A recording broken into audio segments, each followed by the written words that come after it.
anytime you want to make a point and look at this camera, you can just look at the camera. This one? Yeah. Like Anyway, cars and coconuts. Cars and coconuts without the coconut. Yeah, today no coconuts, no coconut jelly, nothing. Yeah. Just two dudes. What is it, episode 19? Should be lah. Should be, because the last one was 18. Yeah. So we start off again with thanking our sponsor. This is still GA Detail. But it's just we flip the studio around. Because we realized I like to put the news story in between. It's nice, yeah. So we decided to use this side, and also I think the lighting and a few other things. Works a bit better. Someone commented, I think my wife said, "Why are you both on the same couch? Why don't you get two different couches and then it looks a bit more?" She's jealous. Why are you guys so close together? But actually, when I look at the video, it looks a bit awkward because when we are looking at each other, my arm is up like that. Okay. And then this chair is nicer. This chair is more relaxed. Makes me feel like Akira-san. Yeah, so GA Detail, come here if you want to wash your cars, detail your cars. They got good packages. They still got the steam cleaner and they still haven't decided on the final price. So their shop is closed, I think, Wednesday onwards because of Deepawali. Oh, okay. So if you come on Monday, Tuesday, sure can still get your car done. And of course, German Autoworks 2 doors away. And also, there was something else. The drive, yes. Okay. The drive is this Saturday. This Saturday, yes. I'm going, but I'm not joining the convoy from here because my house is there's a direct link to Putrajaya, so I'm just going to go straight there and then I'll meet all of you all there. You still not confirmed? Cannot, because my mum is going to the hospital. Yeah, okay. Small problem, but I think at least you can meet one of us. Maybe in future we can plan other stuff and all that. Channel updates. I don't know if you noticed this, but Peter is back in the fold. Oh, he is? Wow, I'm surprised. Hi, Peter. Hi, Peter. What did you say? He said, wow, 71,000 subscribers. Oh, no salt. Nice. No salt, yeah. Okay, let's get into some news. What news do we have now? Actually, not a lot of big news. Okay. Or rather, not a lot of car launches, but a pretty big news item. The RON95 blanket subsidy is going to be revoked. So Prime Minister Anwar announced the 2025 budget and he said that they're going to move to targeted subsidies by mid-2025 for RON95. They didn't say how. They didn't say... okay, all they said was it was only going to affect a new category of people called... For T15. T15. So 85% of the rakyat will not be affected, but they did not give a specification for what qualifies as T15. So that's a bit of a problem, isn't it? Yes. I mean, you have the execution problem. How are you going to execute this? Are you going to do that thing that you did with the diesel? Ask people to come and rebate. To opt in. That means you move out of subsidy, then people who qualify come. That's 85% of Malaysian. Yeah. How do you do 28 million? Okay, maybe not 28 million, but what's the driving population? At least you are talking 10 plus million. There you go. Of people to, how do you get them to claim the rebate? Yeah. Our Formula King, yes, tried to do this whole PADU system for subsidies, which is a complete failure. He tried to do it. I think he hit his target of 10 million entries, but a lot of the entries we don't know if the data is set properly. So in the end, when they did the diesel subsidy, they don't even use the PADU database. They use the BR1M database, which is now called something else. They use that database and then they tack on more information, which is you must show proof that you have a diesel car. Then you must show some additional proof about how much you're pouring in to then get the allocation. Of course, you put so many steps in. They make it very difficult. People, and a lot of people don't want to declare income also because. How much is diesel now? To high twos. High twos. Why do I see 215? 215. I pumped the other day and I saw 215. Petrol is now 276 a litre, but we subsidized it to 205 per litre. 205. So it's going to go up by about 70 cents. That's a lot. Per litre, yeah. So in their metric, they're going to give you $200 a month to make up for that. So someone showed me a calculation which says as long as you're pouring 300 litres or less, you shouldn't be affected per month. 300 litres of petrol. But whatever the case is, when you increase the price of petrol, everything goes up. I know. I'm very torn on this issue, to be honest. You know, you can't forever subsidize. It's not healthy. But at the same time, you go up by like that. Yeah. At least what I would prefer is blanket subsidy, reduce. and then you put in the targeted subsidy at the same. Maybe come up with a plan. You know, I was just thinking, how do you? I know why they don't want to do incremental increase, because everybody will take that opportunity. Oh, increase or increase or increase. Yeah. You know, but maybe come up with a 2-year plan. We need to reach here 2025. We need to reach here 2027. You know. And also provide some solutions that are interim measures. Yeah. Like, how can you say that petrol is going to go up and also we don't have an EV that's below 100k? Correct. And why? No, I was just asking. I saw that day that the Minister Zafrul was saying that, oh, we're going to help Perodua produce a sub 100k EV. Bro, Proton's big boss has an EV that's 50,000 ringgit in China. Yeah. No, 30,000 ringgit in China. Okay lah, don't take the worst one, take 50 lah. By the time you landed here without the Chinese subsidy, whatever, 70. There you go. Ask your 200 engineer to go and do some work to it. Yeah, change some badges. Change the badges and then pay each engineer 5,000 and there you go. You have a 70,000 ringgit EV. Yeah. Come on. The solution is there. Yeah. You are more interested in untaxing the $200,000 cars, $300,000 cars. No, just give it to the people who will be most affected. Yeah. Because these people are going to buy MyVs anyway. Right. At least give them the option. Yeah. So, the solutions that should... it's in existence. It's in existence. And they should put it in. Yeah. It should be an option for Malaysians to have. And like public transport, yeah, it's getting better, but it's still not at that spot where it is an alternative. I see a lot of good initiatives like Kumul. Have you heard of this? No. It sounds like Kampul, which sounds very bad, but the initiative is pretty good. They got a bunch of vans going around, and it's demand-based responsiveness. Okay. So they say, okay, your Taman, there's no bus going in. So you just use the app. You say, I need to be at this LRT station at this time. Then you tell them in advance. Then they will see, okay, there's one person here, one person here. They'll deploy the van, come pick up everyone. And then they will just tie together all these points and send out a van, pick everyone up and go. And I see it running in PJ. It's quite a good initiative. I think if the government just pushes this more so that it's nationwide, more states can do it and maybe advertise it more, then like right now you haven't heard of it.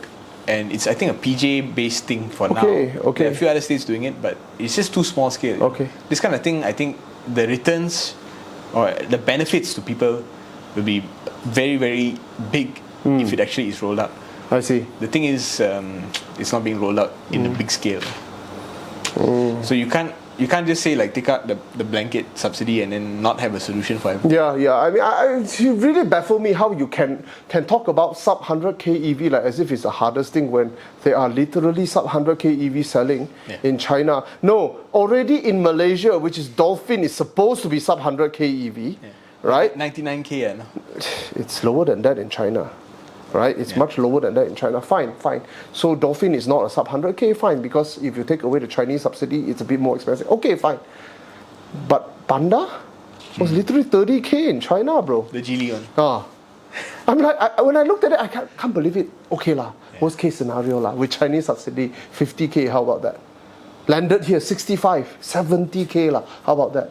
It will not shake Malaysia, but it provides a 20% solution, a 15% solution to your problem, isn't it? Yeah. There are some lower income group that doesn't necessarily have to do Grab, you know what I mean?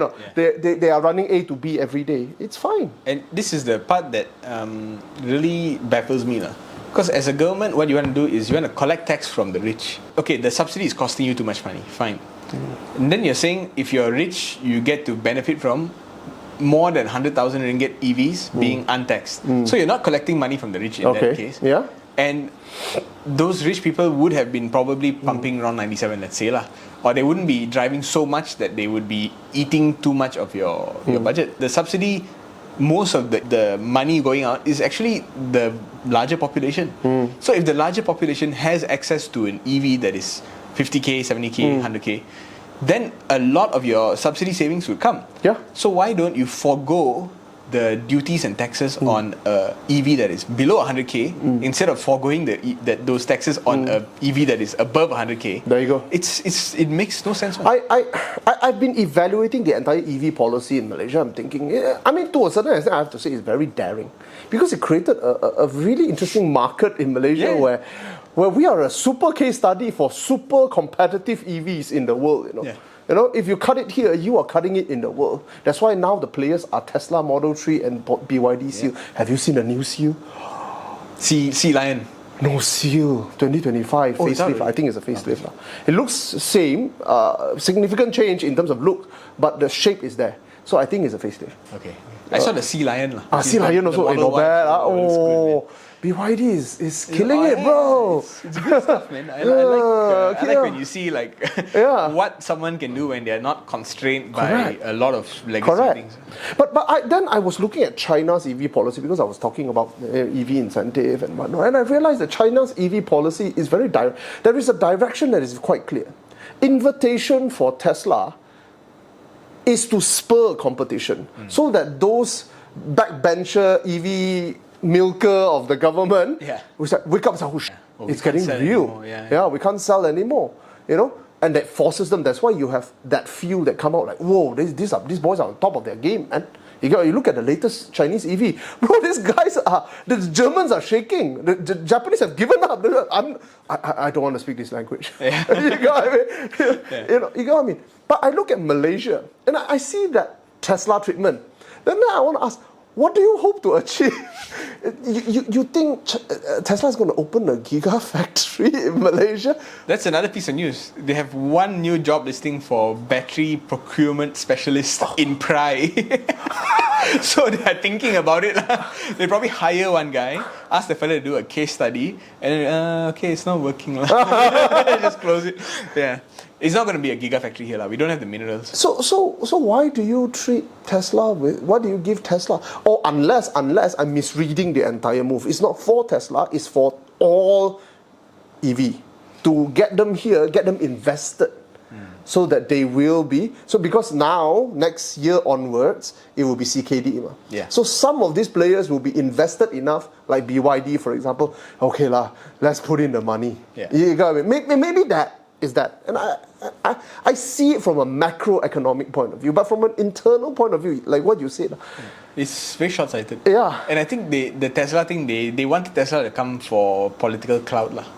Any politician that can be the one who says, hey, I brought it in. There was a lack of long-term plan. It's very short-term. There was a lack of really competent people in one room saying, you know what, in 2030, this is what I will be doing. There's not that. Because next election, they might not be there. that becomes a problem, the systemic problem of our system, isn't it? You know, I'm telling you, you look at the way Chinese do things, they are literally sitting there in a room in 2035. This is going to happen. Taiwan is going to, whatever. But I don't want a bullet fired, but do whatever. You know what I mean? It will happen. And we will we'll break this down in 3 parcels. Parcel 1, did we reach there in 2028? If we have, let's move on to parcel. You see that movement, you know. Over here, I'm guessing, bro, you seem like the uncanny valley. You look like you're on top of the game. But are you on top of the game, bro? Actually, that brings us to our next news topic. Yes. Petronas, they have this other subsidiary, not really subsidiary, it's a separate company called Gentari. And Gentari is supposed to be a renewable energy company that is focused on solar energy and deploying charging networks. And I think they only formed like 2022, 2021, very recently. And this week there's rumors that Petronas wants to sell off this company. Why? The official rumor says that it's so that when they sell their majority stake in the company or minorities, they're going to sell some part of the stake. That is going to help them raise money to further expansion, because I think this thing is bleeding them a lot. But there is a future. We don't know, because my reading of the situation is Petronas is looking at the fuel subsidy changes, market probably going to get more competitive for them, earnings probably have to be adjusted and all that, and they're like, I'd rather not have this thing bleeding me while I'm doing all this adjustment. But I don't know how big of a bleed Gentari is having on Petronas. But maybe it's they genuinely want the company to push harder. You see, they got a lot of projects overseas also, Gentari. I see. So not really a big topic, but definitely something I wanted to talk about. I wouldn't know how to evaluate it because I'm hearing it for the first time, and big business, big investment, big future. Not really car related. Very difficult to wrap your head around unless you know what you're talking about, isn't it? Yeah, but why I'm bringing this up is because the government's target for charges for 2030 is, I think, only 15% there. It's basically very low. I put the figures here. Okay. They're still confident that they can hit the number, but looking at how many years left you have, it's not happening. It's not happening. Okay. Yeah. So, I don't know, the whole EV transition thing, to me, the right steps have not really been taken. Yeah, you're not really getting the mass markets involvement in it. Yeah, you may say you can make money from it, but if the volume of cars is not there, then you can't make money out of it. And if the volume of charges is not there, then you can't make it sustainable. Yeah. So it's a chicken and egg situation that the government But as far as I know, if you're talking about low income group, right? In the city, a lot of them are living in apartments. Yeah. But outside of KL, actually a lot of them are living in landed property. Yeah. Isn't it? So actually charging is not that difficult unless you're talking about our grid not being able to feed. But you see, the people who live outside the city, usually, not always, but usually are the people who buy used and often used cars. Cash. I see. So that's why cars like ours, the Pedana manual and all that, you sell in KL, no one wants to buy. You sell in Perak, in smaller town, the fly off the shelf. I see. There is a different. That's why there's always that talk of scrapping cars. Scrapping cars, yeah. The whole economy is set up for the outskirts to benefit from older cars. So, yeah, and the other day, man, in my condo, there's an EQE. Remember we mentioned this? There's an and EQE is the most on top of its game. Yes, EQ. in Mercedes-Benz. Right. Yeah. And this guy or girl, I can't remember, I think it's a woman owner, was charging it from the 3-pin port in the condo, and the condo management's went after her saying you're stealing it. She's it is stealing, right? Because that's not she should know what. She should know. I think she's just opportunistic. Yeah. So I don't know what actions they took, but now. But to be honest, I'm just thinking, fine, you can't install fast chargers for everyone. Can you provide 3-pin plug and a meter? Then you charge them. I have a friend who spoke to his condo management to do the AC charger. So which is that 3-pin? Which is a bit more than 3-pin. Can we do 3-pin? 3-pin is too slow lah. Well, at least you're getting 20-30%? In one day. One night? One day. 24 hours. Oh. It's unbelievably slow. It was, for me, 12 hours for just 20%, 30%. Well, that gets you to work. Possible. And if you're charging every night like that, then it should be okay. I don't know. And it's not too taxing on the grid, right? It does heat up a lot, but not too much, but it does heat up. Okay. So I'm thinking, why not just apply for that? Then you install a meter. How much is a meter? 100 ringgit, 200 ringgit or whatever. Yeah. Then you pay lah. The management, and the management can take a share of it. There's a bit of money there. Yeah, actually, it's a lost opportunity for management because they can use this one person as a case study. Yeah. And see instead of they tell her, okay, you owe us money now. Yeah. So let's sit down and talk. This is our bill before you started. This is the bill after. Yeah. So you pay us this plus a fee to use that, a rental fee. Yeah. And then we attach it. And why don't I do this? I do it for you lah. Yeah. Then I set up the meter. It's not that expensive. And then from there you open up that opportunity to all the residents. Yeah. And then you start collecting tax from all the residents. Correct. Because if you tell me one whole night, and not all EVs are so big, EQE has a huge battery pack. So a normal EV, most likely you can get 30-40% the whole day? Even if it's 15%, that is enough for your... It's one way, at least. One way. Right? At least a one way. That's... any top-up is better than no top-up. Yeah. Right? So maybe something they can look at. And I heard it's quite cheap charging like that, right? It is cheap, but it's just slow lah. The big problem is it's just slow. But it doesn't take 10 seconds for you to reach home and then go. I think another aspect that I think a lot of condos can explore is assign one visitor parking to have an AC charger, not DC because DC is expensive. Get an AC charger, you can take it off your taxes also at the end. Every time they come and charge them like a petrol station will charge, something like that. Charge them money, there you go. I think that's something that they should. There's something to look into. Yeah. Next topic. Next topic. This is actually something I'm supposed to go and see after this, but I think I'll skip it lah. Jaecoo J7 plug-in hybrid. Hey, you should go and see lah. I want to see, but I cannot. I have to go and see a Peugeot 308. Well, the exhibition is in Sunway Pyramid. Oh, is it? It's open to the public. Oh, I see. So you can actually just go and anytime you want. It's a big box. The reason why I don't want to go is actually my colleagues are going to go and shoot it. Oh, so I see. I don't need to go lah. Okay. And then apparently the box is dark. So you take pictures, so you cannot see anything. You go and see the Paul Tan article, so it's like everything is dark, bro. But quite impressive. It's a very high-powered powertrain, full charge, and full tank. Can travel 1,300 kilometers. Wow, not bad. It's not bad. Full charge on electric alone, you can get. They said they did 125 kilometers pure electric. Not bad. Let's say 100 lah. Okay, ma. Even if it's 80, damn, that's on the higher end of your premium European plug-in hybrids. Yeah, that's really good. This is J7. Jaecoo J7. Okay. It's. And guess the price. 150. A bit more than that. The petrol version is 150. Okay. This is 170, 180. Okay, it's still decent lah. It's like they're charging you their cost. Yeah. That's really good. Yeah, really, because you have an additional drivetrain. No? Yeah.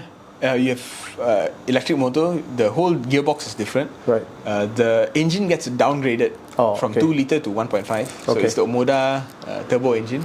But when you combine it with the electric, it's actually okay. Yeah. So not a bad offering. And apparently they're booked up, man. Their whole this year allocation is. I see a lot of Jaecoos on the road. Wait. Jaecoo is Tiggo 8, isn't it? Jaecoo is Tiggo 7. It's 7 You follow the back number. If it's Jaecoo J7, it's Tiggo 7. It's Tiggo 7. Because I was looking at the dimension. It looks smaller, right? No, Jaecoo was wider. Oh, wider. Wider, marginally wider. And I attribute it to the design because it's squared off. Squarish, Yeah. But other than that, I'm looking at it and say, why does the dimension look so similar? Why is everything so? It's like reskin version of a Tiggo 7. Actually, when you look at Chery's product, right, all their brands look like mild reskins of the other. And I spent about 5 minutes thinking about this yesterday.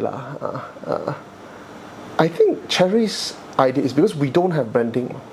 Yeah. So let's come in with all the brands. It's like throwing darts. Whichever stick we go on with it. You can see Omoda kind of faltered, so they're like, okay, let's concentrate on Jaecoo now. No, Chery faltered. So they dropped Chery, now it's Jaecoo, and then Omoda separate by itself, right? No, but Omoda is being parked under Jaecoo. Oh, it's being parked by so that you're asking me, hey, it doesn't make sense. Hey, they are not stupid. They know their branding doesn't make sense. But there is a reason behind it. So I was trying to wrap my head around the reason. I think it's that Chinaman thinking. We have a bowl of product here, okay? Because our weakness is branding, never mind now. Oh, that one stick. Let's go with that. You get what I mean? Because they are young. I mean, branding wise, they don't know what will stick, and one mistake like that can destroy the whole thing. So might as well just throw and see what stick. If that stick, we go with that. Quite wise, I mean, it's the thing smart. It's smart. Yeah, it's not wise, but for a young company, that is revolutionary thinking, isn't it? It's also possible that they didn't think about it that way, but the result is that they were pushed into that. They were put into a position that they have to make that decision, right?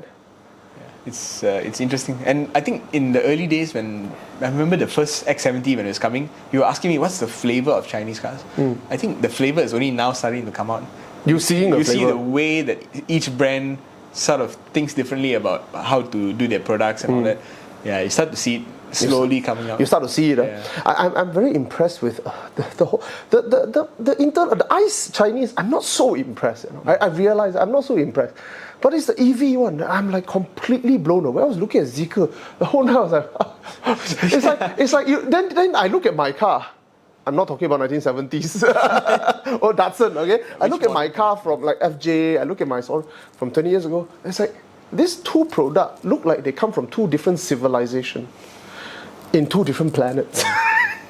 In different level of development. Different centuries.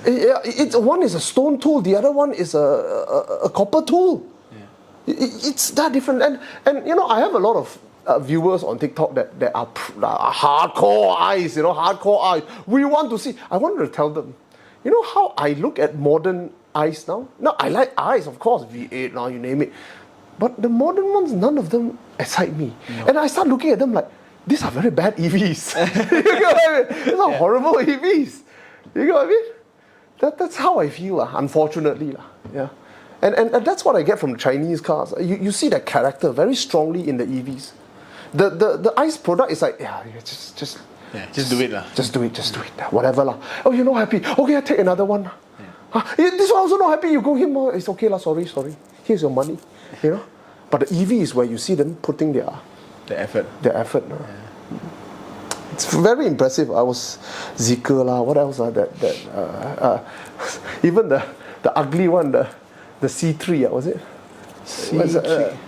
They showed here. The one, I think you went for it. C10. C10, what is it? Leapmotor. It's not the best looking car. But you can tell they're not purposely making it good looking. It's the Volkswagen thinking, you know. Yeah. I can, but I don't want. Because you know what? I'm not selling expensive. Right or not? Yeah. You see those things going on. It's like Li Auto, simpler version. Right. But speaking of EVs, we got to talk about the controversial. Last week, I mentioned that there's something we cannot talk about. Which is coming out this week. It's not so bad. But I didn't hear in news at all. They're bringing it in with a very small mindset. Oh, okay. What are they bringing in? Tell them first. Who are they first? Who are they first? Yeah. It's this company called JAC Motor. Okay. It's a Chinese company, obviously. Okay. Based in Anhui. Also, I think. They said they're near Cherry. But they're not Cherry. They're not under Cherry. They're not Cherry. Okay. They're a completely different thing. They focus on commercial vehicles. Okay. So they sell trucks. So they're a bit rough, lah. That should explain why. Yeah. That should explain why. Yeah. Okay. They are starting to get into the passenger car market. Okay. They got some collaborations with other manufacturers, even Huawei and all that. Okay. They've got some plans coming. And in China, they have some passenger car vehicles. But in Malaysia, they said it's getting a bit crowded to enter another BEV, especially with weak branding. So what they're going to do is they're going to enter a market that no one has entered yet. Which is pickup EV. Pickup truck EV. But BYD already has one. Not here. Anytime it's like, pop, shark, Even Geely has the radar. Yeah, anytime. I mean, knowing Proton. Yeah. I mean, for these players, I think if you are BYD, you look at lower hanging fruit, or maybe fruit that you think you can definitely do. Okay. Like MPV, they'll do first, maybe more crossovers. Okay. The Sea Lion definitely is on their list. Yeah. But pickup truck might be a market where they look at it and it's like, there's only going to be like 1,000 sales all year. Maybe I don't do it. Whereas for JAC, I can sell 1,000 cars. That's good. Yeah. Crumbs are good. And this truck is called the JAC T9. Okay. And there's a T8, there's a T9. Did you touch the truck? I touched it. Okay. So when they showed the T8, they didn't bring the car in, but they showed pictures.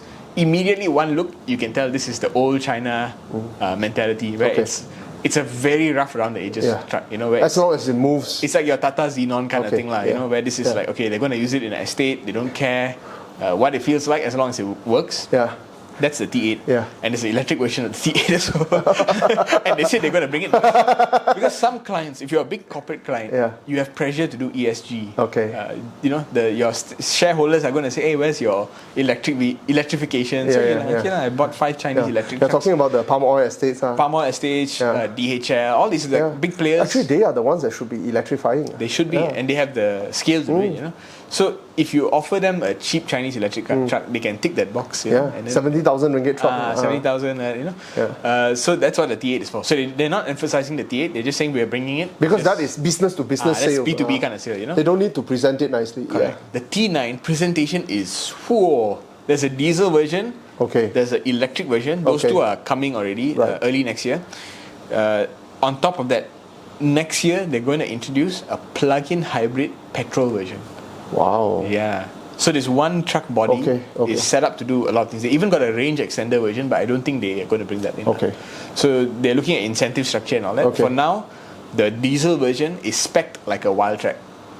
Yeah. 170,000 ringgit worth of stuff. Okay. But they're selling for 120. Wow. Yeah. Early bird discount. If you book it this year, 120. And I look. How does it look? No, you gotta put it there. Put it there. Yeah. Design-wise, top notch. But you did show me some. We'll get to that. Design-wise, a little bit rough before you touch the car, it's top notch. I would say as a pickup truck, that is maybe better than what the Japanese are offering. Okay. Not quite Wildtrak level. Yeah.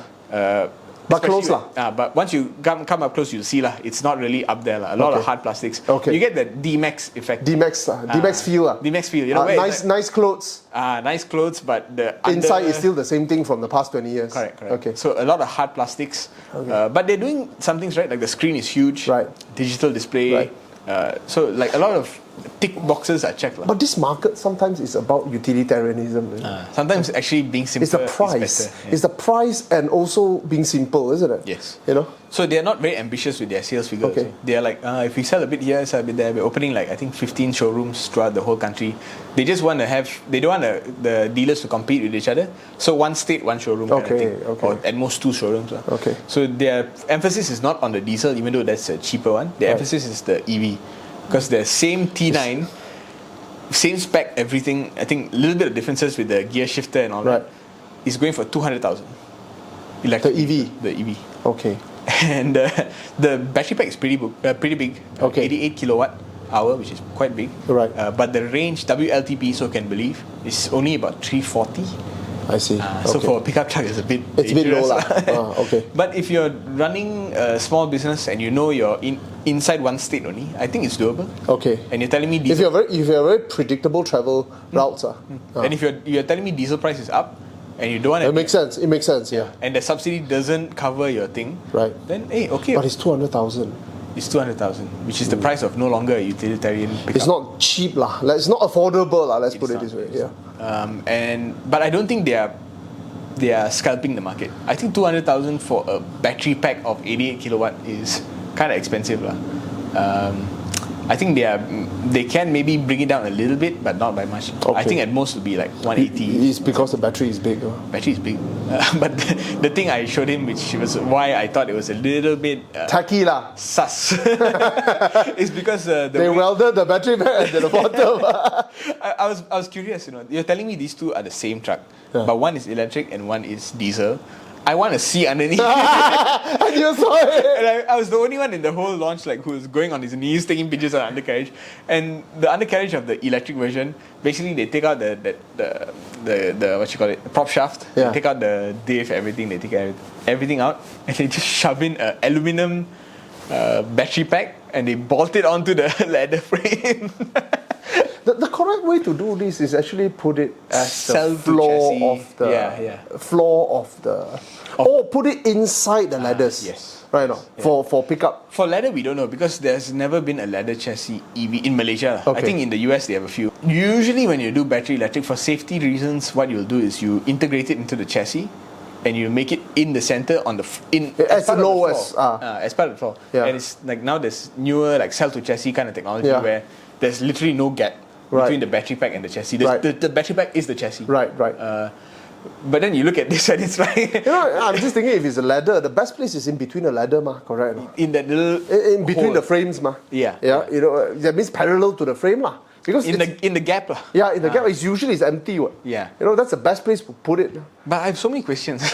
I have a lot of questions because I wanted to ask.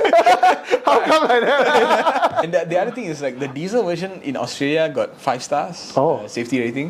But the EV version is not tested. That.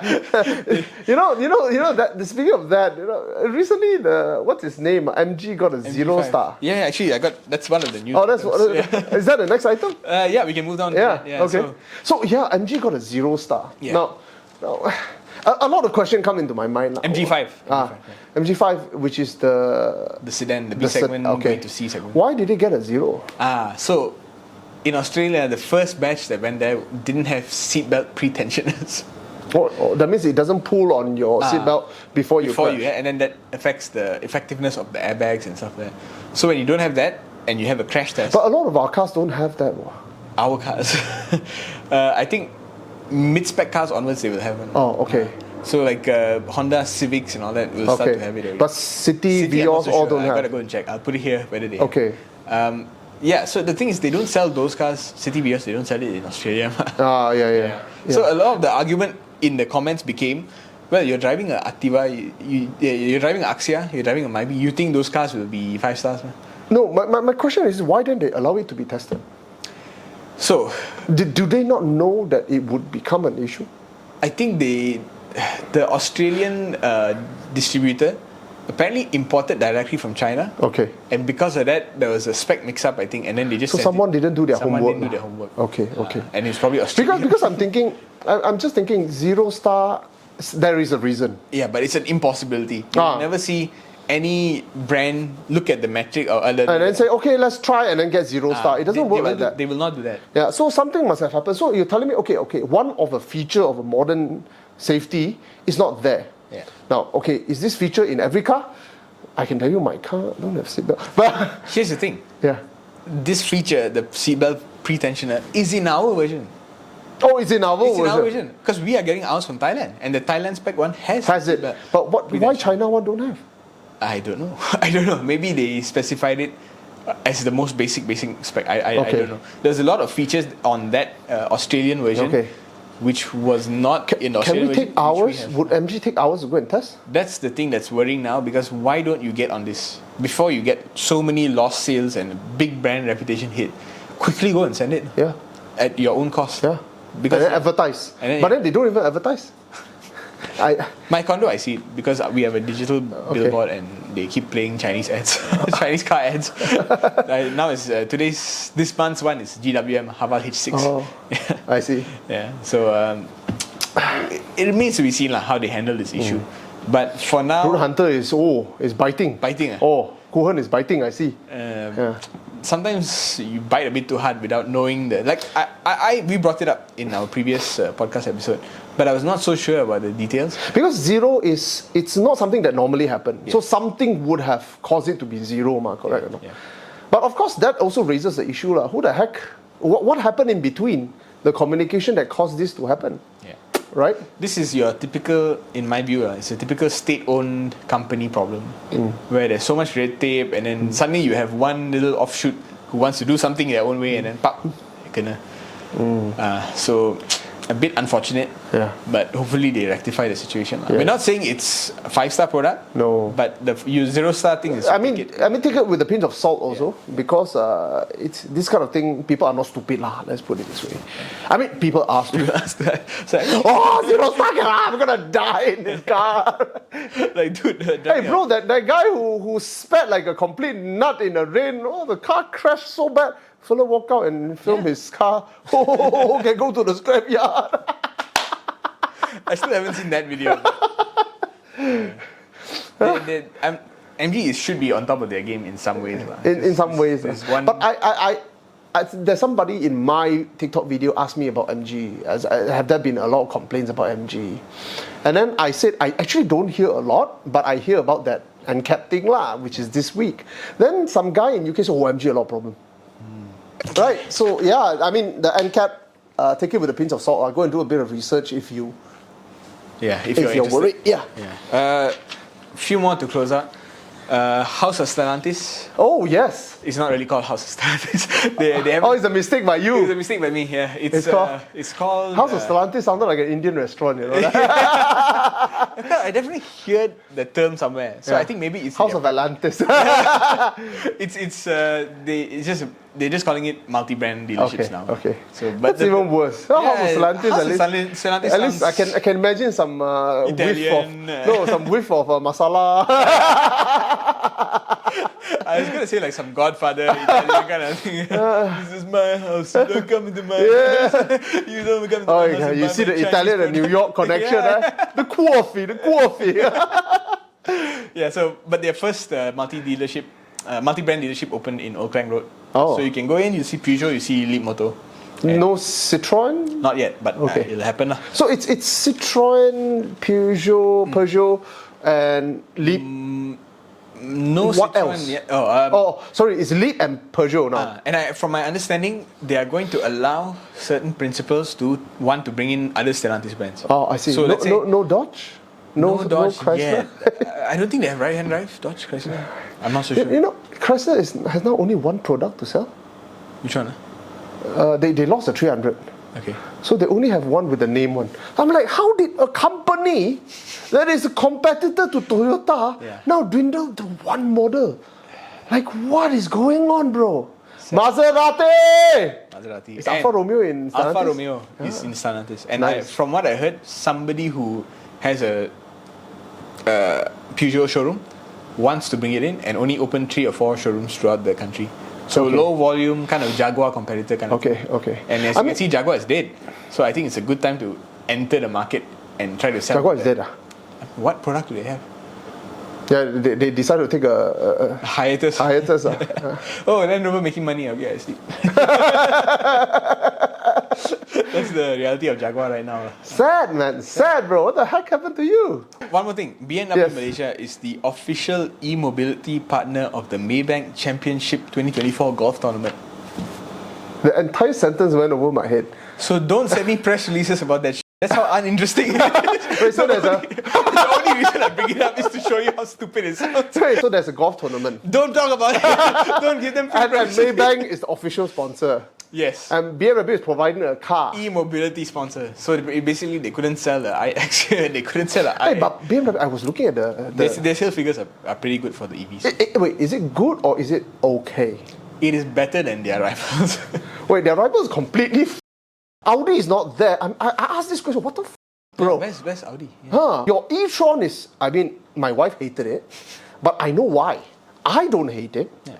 I as a car enthusiast, I want to jump, if I have the money, I don't. But if I have the money, I want to jump on this opportunity to own an e-tron, if I can't own a Taycan. Yeah. But it's just completely. What the hell are you? Taycan is selling more than an e-tron, and Taycan is more expensive. Do you know Taycan was delivering the same amount as Lotus Electric? Yeah. I'm like 18 units, something like that. What? Yeah. Lotus? Nobody trusts this brand. I told you. When I mentioned Lotus coming in and doing quite well, and then I said they're selling in the dozens. Yeah. Exactly what I mean. You sell one Lotus, you're basically set for 1 quarter already. Because I tell you why. You look at Porsche, right? Just how many 911s out there? And every uncle who owns a 911, the latest model, is paying, sure, Recon, sure, but upwards of 600,000-700,000. Sure. That guy can walk into Porsche with a warranty, walk out with the Taycan. But he's not. Because he wants to walk away with some resale values. No, everyone is waiting for fleet sale. Then become 200,000. I'm buying it. 199, bro. I think that might be all. That's all. Yeah. Maybank. BMW. Well, Golf. We have been sponsored by Maybank before, so. Maybank. Maybank. BMW. So thanks for watching. Autophiles signing out. And come pick up everyone. It's